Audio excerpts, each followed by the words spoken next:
Good morning, and thank you for joining us today for the Tourism Nova Scotia Digiport webinar series. Today's webinar is what search data can tell you about your brand. And today is Thursday, June 23rd, 2022. Thank you so much for taking the time out of your day to join us. My name is Nick Fry. I'm the Manager of Business Development with Tourism Nova Scotia. We're a division of communities, culture, tourism, and heritage. We work with communities and industry to attract visitors to the province and increase revenues through experience development, sector development, business coaching, marketing, and visitor servicing. Our partners on this webinar and in Digiport, which we'll talk about in a little bit, is Digital Nova Scotia. They are the industry association for Nova Scotia's $2.5 billion ICT sector. Digital Nova Scotia connects the digital community, promoting its successes, leading skill development, and helps the industry grow and thrive.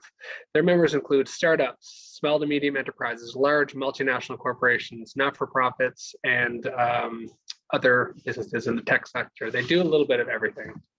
This webinar today, we will encourage you to ask questions throughout. A robust questions will help improve the dialogue and really build on what we're learning. I would encourage you to put the Q&A at the bottom. Any links or resources we talk about, any software that Shortstop may mention, we'll send that out later in an email. So you don't need to worry about writing it down or checking it out right now. You can check it out after and we'll make sure we share the links. If you have to leave or you'd like to go back and review something, the webinar will be recorded and posted online. As mentioned earlier, Digiport is offering this webinar, and Digiport is a partnership between Digital Nova Scotia and Tourism Nova Scotia. Digiport offers a one-stop interactive services for educational opportunities and programming to help tourism businesses bridge the digital gap and enhance skills and access professional support. So if you haven't yet signed up for Digiport and you're a tourism business, I would encourage you to do so at nsdigiport.ca. Now, I'm very excited today to have Shortstop with us. We have Peter Woodward, the Managing Director. Peter's background is in software development and sales that enable the business to see both the big picture and the tiny details that influences a business growth. In addition to being proficient in all major web languages and platforms, Peter is a HubSpot inbound certified representative. Shortstop is also the consultant for one of our for our program, the Digital Tune-Up Series, and that offers a one-on-one sessions with a digital expert to outline key performance indicators to review online channels and identify opportunities for improvement to reach your business's goals. It's funny when you think of Shortstop, oftentimes you might think about a sports team or anything, and a Shortstop really does it all, and they're a real team player, and that's how Shortstop would almost describe themselves. They will provide a solution not for what you think you need, but for what you need. They work with you throughout the program. They don't just leave and come back with a solution. They'll make sure they're working with you throughout. So very happy for Peter to come share his knowledge with us today. And I would encourage Peter to share his screen, and really looking forward to the presentation. Thanks for having you today, Peter. Yeah, thanks. I'm just gonna share my screen here and we'll kind of get started.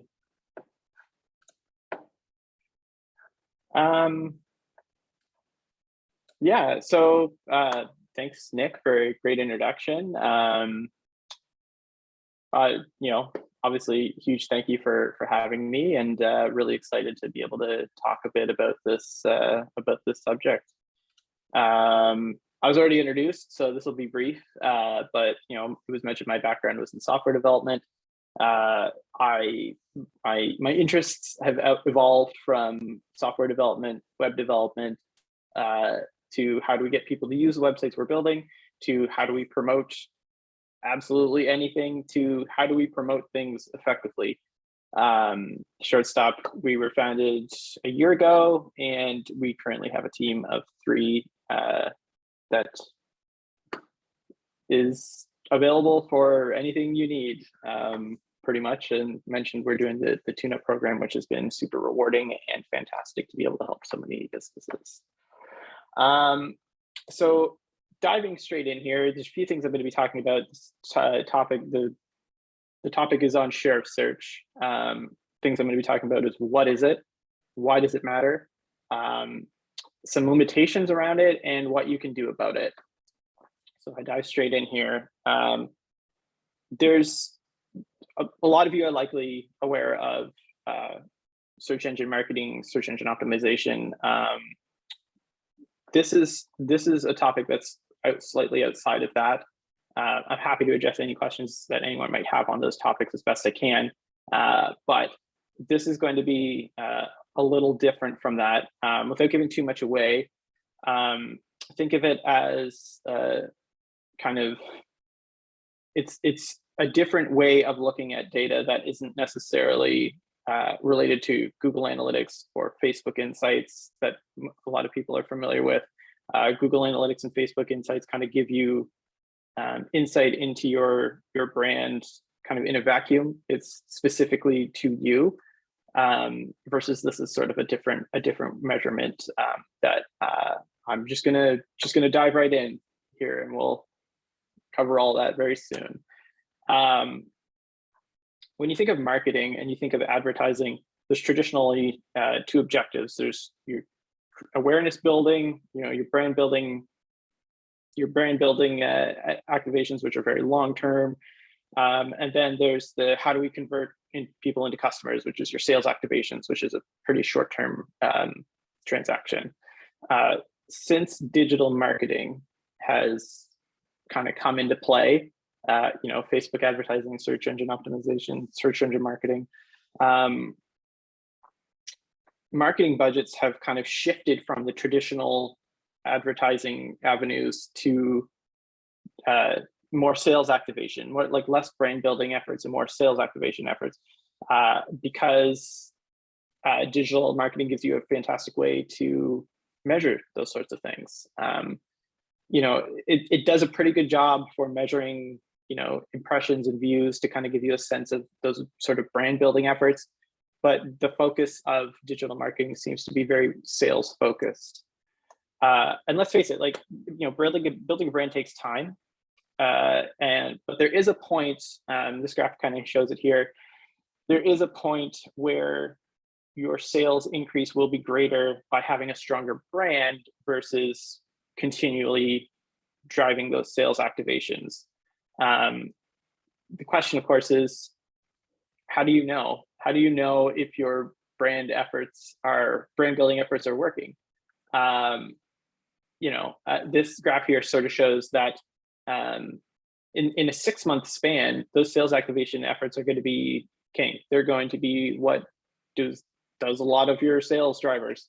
But they'll always fluctuate versus it's more staircase-like for brand building efforts, that creating that awareness.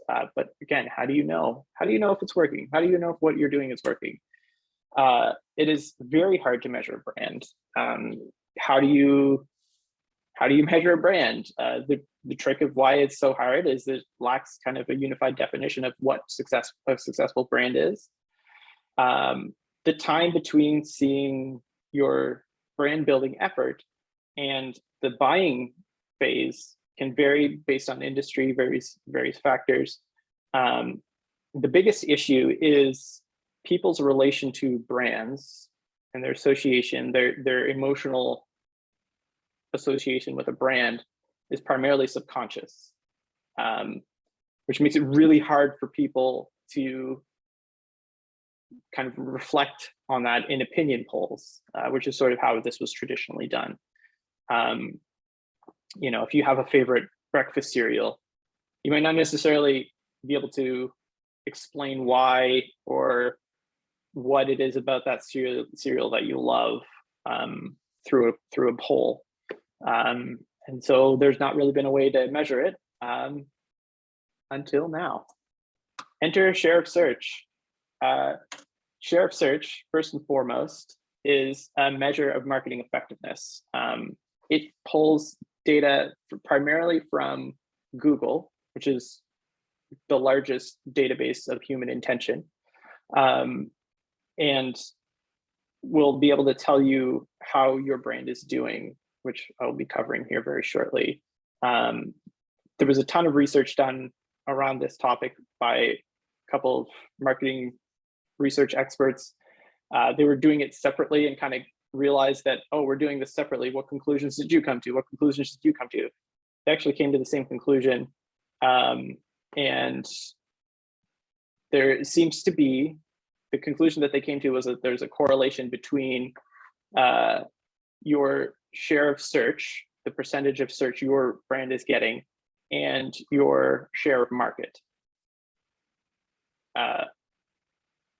It's a way to measure brand building efforts. So as mentioned before, digital marketing efforts are a great way to measure sales activations, but there wasn't a good way to measure brand building efforts until share of search came into play.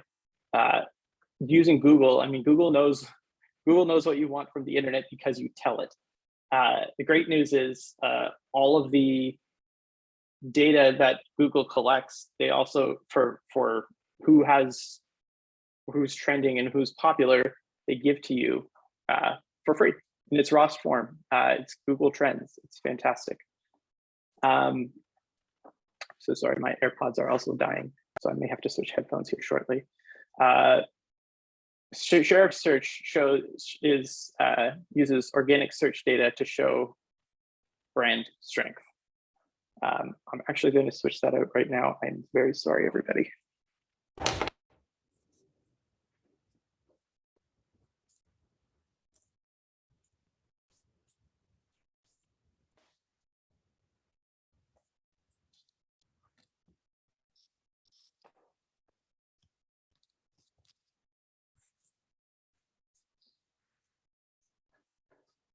Hopefully everyone can still hear me. Oh, perfect. You know what? This is a great time. We'll just take a little while we're doing a tech break. Chris, Peter, there's like a few gray bars on your screen. I'm not sure if it's from other programs that might be open or if there's anything open in the background. And if not, it's fine. It's not covering, but it's just interestingly enough. Yep, that was one of them. Yeah, there's one at the top, but that the other one's fine. This is that's good. That's perfect. Thanks. Okay, perfect. Great. Ironically, it was Zoom. Okay, great. So I'll just continue on here. This is sort of the data behind it.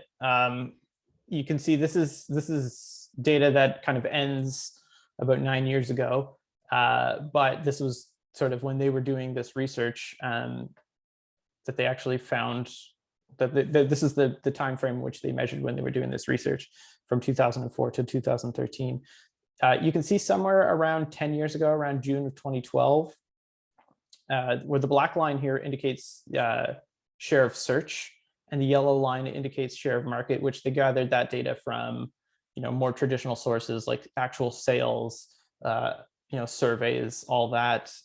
You can see around 2012, the lines intersect, and really that's when they, since then, like this is when they did their initial research, but they found that it has stayed very close to a representative number of share of search versus share of market. It's actually, as a statistic, share of search has been found to represent 83% of a brand's market share. So that's where your accuracy lies. It's pretty darn close to just have that raw. If you are popular in your category, it's pretty close to within 83% of what your actual market share is. And what does it mean? Like, here's the calculation for it. Your share of search is equal to searches for your brand over the searches for all the brands in the category, which I actually have a sample that I'll be sharing a little later on. It is used for a couple of different things. You can use it for campaign tracking, you can use it for brand tracking, and you can use it for market research. Campaign tracking would be if you're running ads somewhere and you start to notice that around the time you were running those ads, your search kind of increases, which it should if you're running a campaign. But it's kind of what happens after the campaign ends. Does that maintain? Does it dip a little bit? If it dips a little bit, it's probably okay. But if it completely plummets back, that might not necessarily have been an effective ad. How it measures brand tracking is it kind of gives you kind of that 30,000 foot view of the category. I mentioned breakfast cereals before. Is Rice Krispies better than Frosted Flakes? Let's find out. Let's do a search, kind of give you that overall view. It can also actually be used for market research.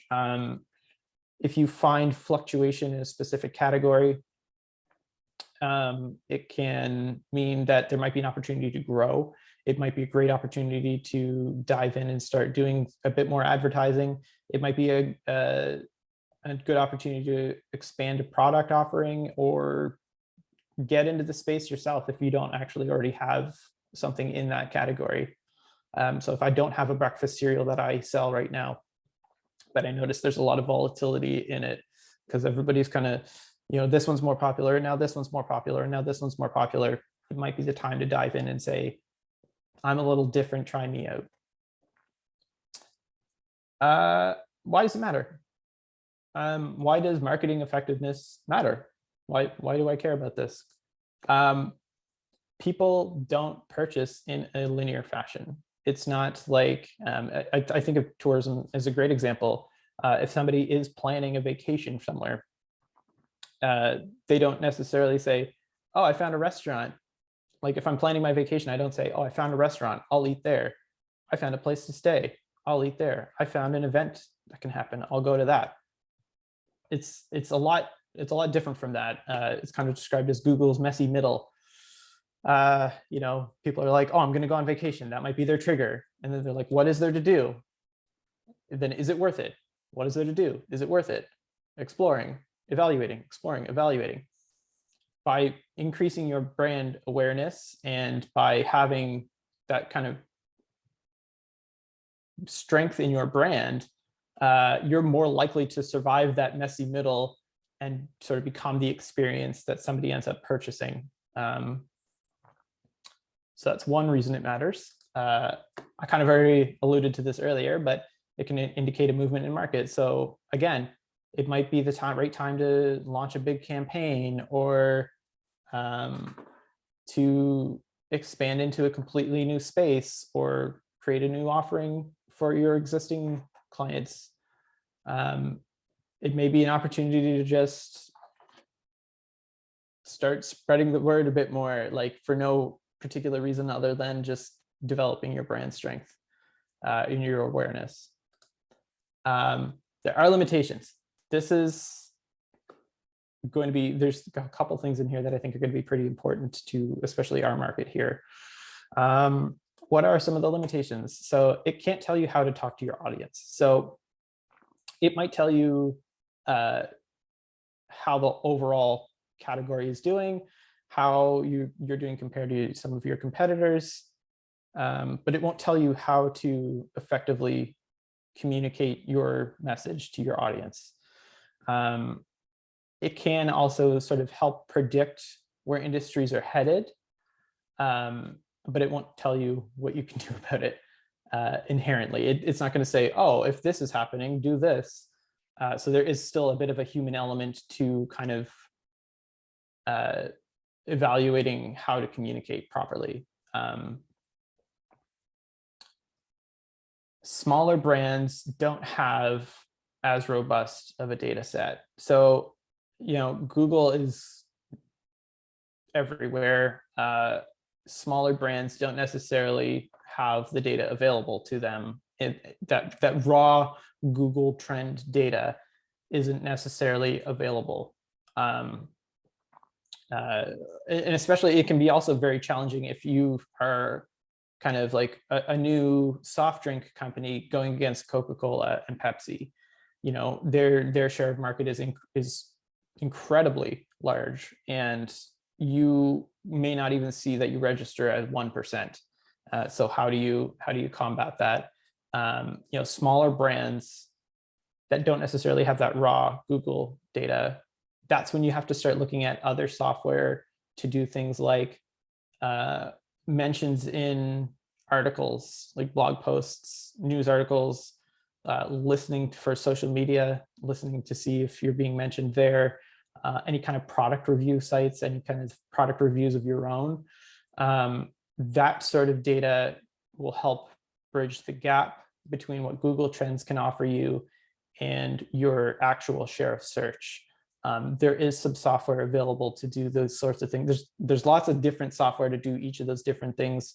There are a few options for kind of creating a single view, as though this isn't essentially a new topic. It's about 10 years since these findings have been kind of released. But the software hasn't necessarily been developed in this space because people still view it as relatively untested, even though all the data is there. Another big one for the limitation is contextual analysis. So let's say you have a brand that you're competing with, and that brand has some sort of controversy happen with them. You will find that their search volume will likely increase because people naturally are kind of going towards the gossip, towards where the gossip is. Like I have to find out what's happening with this controversy with this brand. Those sorts of searches aren't necessarily leading to sales. Those sorts of searches may actually be doing the opposite. They may be hurting their sales. So understanding any sort of fluctuations is important. Kind of doing a bit more due diligence as to why you might see a spike from brand X, or you might see brand X kind of take off and start increasing, and figuring out why that is important. And this is really where, again, sort of taking additional software and kind of looking at some of this stuff to kind of understand sentiment behind it. Like why are people doing these searches? Is it positive feedback that people are receiving as to why this is happening? And that's where kind of understanding the context of what's happening is very important. So what can I do about it? Here's this radical way of kind of understanding where you sit in relation to all the other brands you're competing with in your category. What can you do about it? Check it out yourself. The beauty of this, I already mentioned, is it's cheap/free data. Google has, if you just do a search for Google Trends, you can find a spot where you start plugging in keywords, and you plug in those keywords and it'll give you volume. It'll give you related keywords if you're picking a specific category. I'm not going to go through a full demo of it, but I do have a little screenshot here that I picked on a couple of fast food places. Not surprised that the blue line here is McDonald's, and it is dominating the category over Wendy's and Burger King. This is sort of shows that, their interest over a 12-month period has remained high. You do see a bit of a spike in there. Again, the contextual analysis of this is important, as well as making sure that when you're looking at this kind of thing, the longer a period of time you can look at, the better. 12-month probably minimum, because you don't know who's running advertising when, or what sort of things are happening. So kind of giving that average here, which, no surprise, of course, McDonald's is averaging to be completely dominant in this space. But think of McDonald's often runs like their Monopoly promotion or whatever that kind of wouldn't naturally increase their search volume. So the raw volume aside is what you get from Google Trends. Combining this with sort of that sentiment analysis and trying of understanding how you're doing on social media as well is very important. And this is a funny example because I've only used 3 brands. Obviously, there's tons and tons of fast food places, but this kind of gives you a bit of a sense of what you can kind of expect to see if you went to Google Trends. So I guess the thing I would kind of leave you with is don't be afraid to invest in your brand. The chart I showed earlier showed that it takes time to build your brand, but it will balance out, that your sales efforts will be more advantageous by that brand building effort. You have been equipped now using share of search to kind of get a sense to understand how your brand is doing when you're doing those brand building efforts. So I'm hoping that this presentation has given you some level of confidence in knowing how to track sort of those brand building efforts, and have fun out there. Get out there and start measuring and start building your brands a bit more. Thank you very much. That's kind of it for my presentation. If anyone has any other questions, I'm here now. I'm not going anywhere. Just feel free to reach out anytime. Thanks, Peter. We had a question from Adam earlier, and the question was, just to clarify, would you say Facebook, Pixel, Google Analytics is short-term, while share of search is long-term, question mark?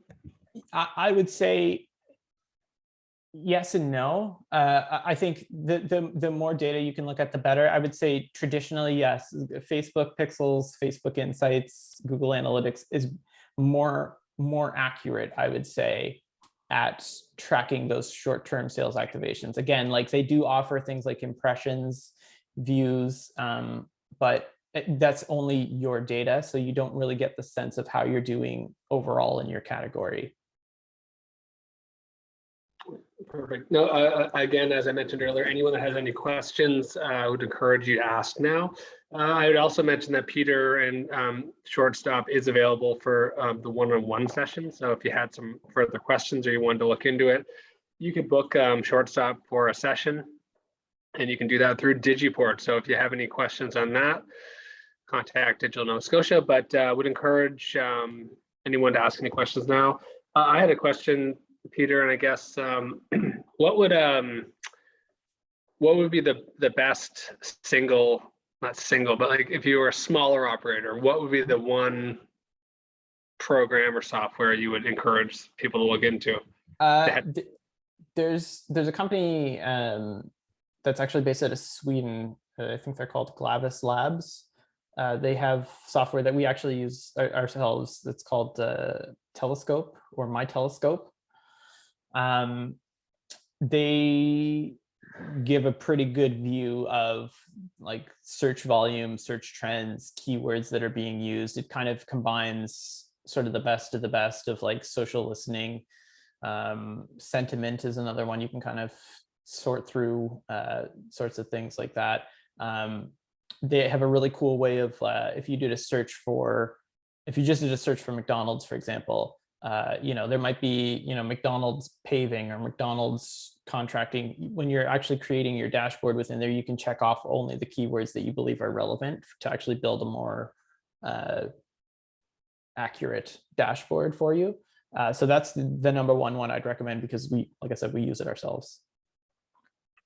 Perfect. Another question come in. So there's two questions from the same person, so I'll ask them both. What are some of the tracking or monitoring programs we should look at? And any general instructions to improve our online brand? So 1 and 2. Yeah, the tracking and monitoring, I would say, is probably that My Telescope piece. I think that question might have come in as you were asking that one. So I would say My Telescope is a great one. Again, in conjunction with like that will give you the overall view.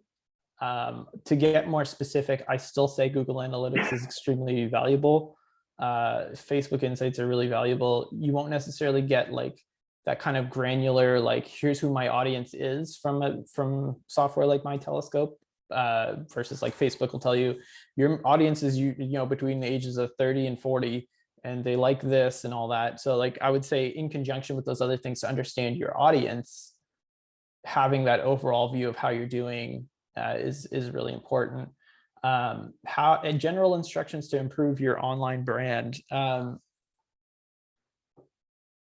That's a topic in itself, but I would say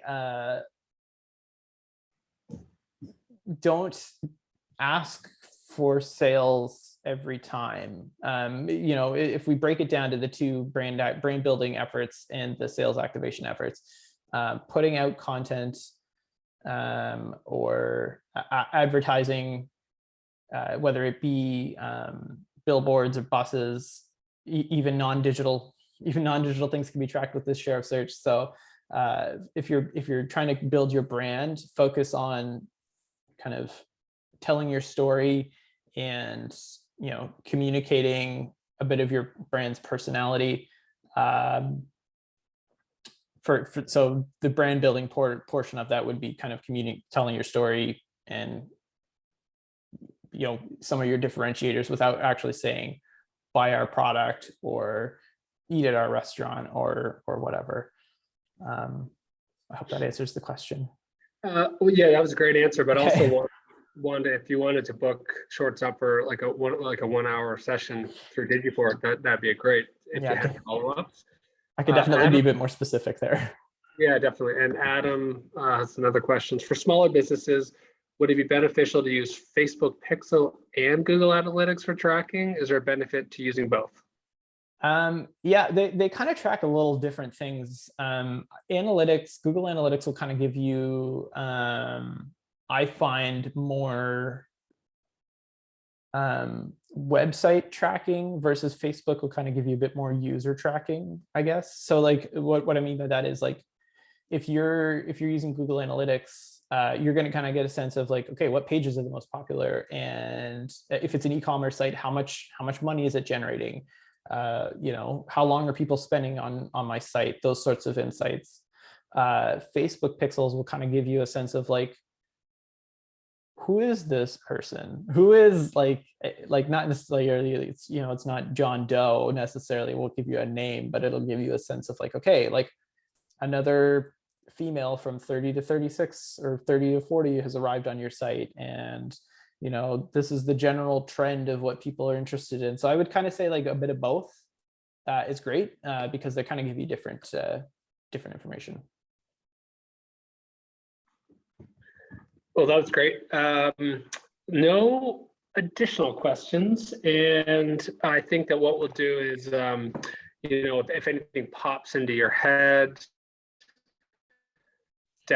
later today, tomorrow, send us an email. We'll make sure we get it over to Peter and we'll try to get you an answer. So I will take back over the screen. Thank you so much, Peter, for joining us today. Really appreciated it. And a lot of really valuable information. So what's also great is that this is going to be available for anyone else that wasn't here but needs to go back and to check in on the content. So I will take back over with the screen. Oh, wait, one more chat. Oh, thank you, Peter. Perfect. So 1 second here. Perfect. All right. So thank you again for joining us today. Our next webinar will be on Thursday, July 14th, and that is on leveraging social media to attract consistent leads in 2022. That's going to be with Sarah from Dashboard Living. Now, oftentimes people will say to me, oh, I didn't know about that, or I wish I knew about a webinar, or whatever information that they wish they had known about. So here's the secret. If you sign up for our news and resources newsletter, that's where we share all the information. So it's tourismns.ca/news-resources. So it's on the screen there. If you want to watch this recording again or want to go back and watch any other ones, they're all on Digiport, but you can also find them on tourismns.ca/webinar-series. And the next webinar after that would be July 28th, and that's SEO Basics for Tourism Business Owners. And that's with James Gaudette from JG Design. So SEO Basics for Tourism Business Owners. So we get a lot of questions around SEO, and really excited for that webinar. Keep in contact with us. So if you ever have an idea or you would like us to cover a topic, please let us know. You can always email us at tnsbusiness@novascotia.ca. Corporate websites, tourismns.ca. Our consumer website, our call to action for all of our marketing is novascotia.com. News and resources, as I mentioned earlier, you can find us on Twitter at tourismns, and our corporate LinkedIn is Tourism Nova Scotia. Thank you for joining us today, and have a wonderful